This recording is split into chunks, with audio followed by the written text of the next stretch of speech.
Guys, papasok na naman tayo. At malamig kulit. Grabe lamig. Kaya nagsusunod tayo ngayon, may OT. At bukas Biyernes na. Biyernes na agad bukas. Day off na naman. At tara, samahan nyo ako pumasok ngayon. Dahil may overtime. Pumasok na yung mga kasama ko. Pasok muna.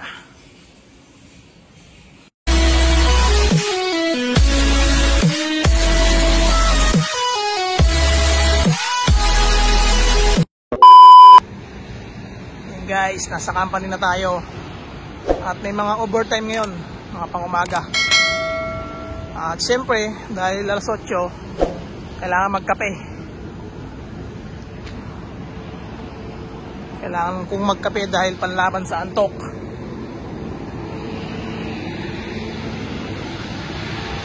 Bendo muna ako, guys.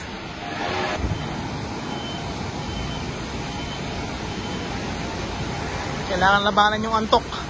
Tapos sasabayan pa ng lamig. Yan, bendo muna tayo.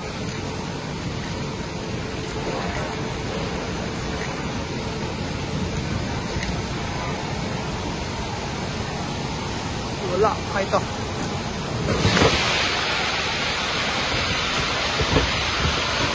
Yan, may OT dyan, may ingay. At may mga noodles din dyan, guys. Ayan, noodles. Ayan. Panlaban sa lamig. Yung mga price nya 20 NT. Ayan, mga drinks. At papasok na. Mga pala yung binibendo ko 36. Hindi ko maintindihan kung ano to. Ang daw dyan, 36 lang.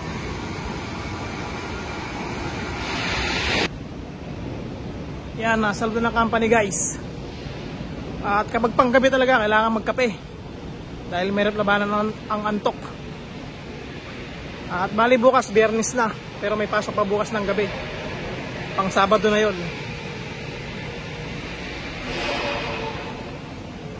Bali 6 nights kami ngayon. 6 nights ang trabaho namin. Parang 6-1 ang pasok namin ngayong week. Lamig. Lalong lumalamig. Lalo sa madaling araw, sobrang lamig na. At yung bagong kape. At work muna, guys. See you tomorrow. Bye-bye. Yun, good morning, guys. Umaga na naman, maliwanag na naman, oh.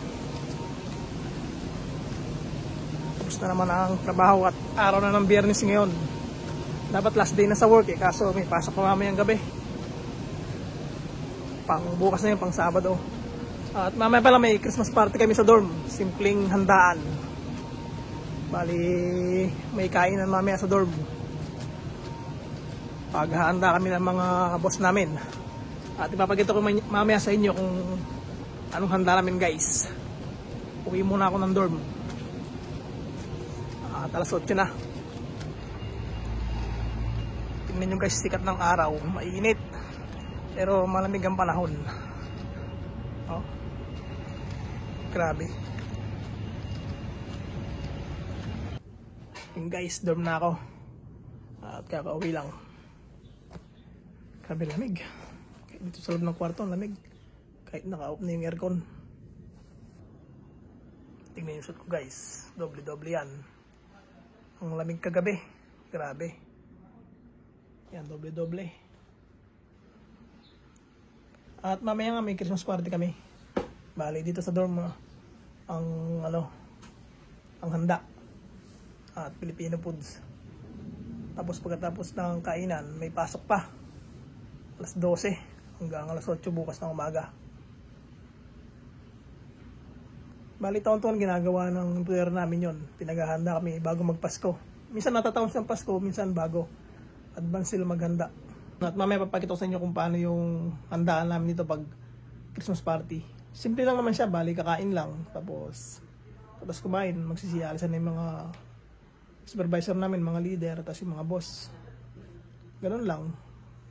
Parang pupunta lang sila dito tapos magpapasalamat sa hardworking namin. At ayun nga, taon-taon yun, pinaghahanda nila kami. At mamaya papakita ko sa inyo. Prepare muna ako ng almusal. Dahil may pasok pa mamaya, alas 12. Bali, wala na siyang overtime. 8 hours na lang yun. 12 to 8. Bali, mamaya hapon na lang guys. Pagtas kong magluto, papahinga lang tapos matutulog na. See you mamayang hapon. 6.5 hours later. Magandang hapon guys, yan, kagigising ko lang. At yan, prepare na yung handaan mamaya sa Christmas party namin. Bali yung setup niya guys, yan. Puro pagkain. Puro pagkain dyan mamaya. Hanggang dun sa harap.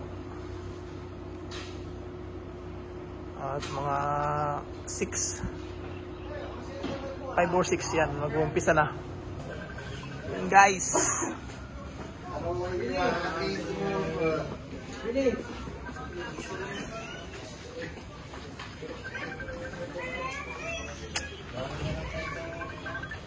Hi vlog. Watch out. Guys, dahil pagkain. Ayun yung plato. Marami. Kain muna.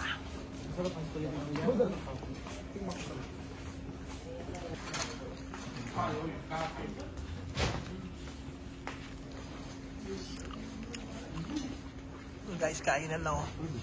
Dahil pagkain parang yun no? Sa akin. Atin guys, tapos na yung party. Ganun lang. Kakain lang talaga tapos aalis na yung mga boss namin. At napakabilis lang. Kain mabilis. At may pasok pa mamaya. Mas 12. Bali, dip muna ako. At paano ba yan? Salamat sa panonood. See you in the next vlog lang ulit. Ingat lagi. God bless.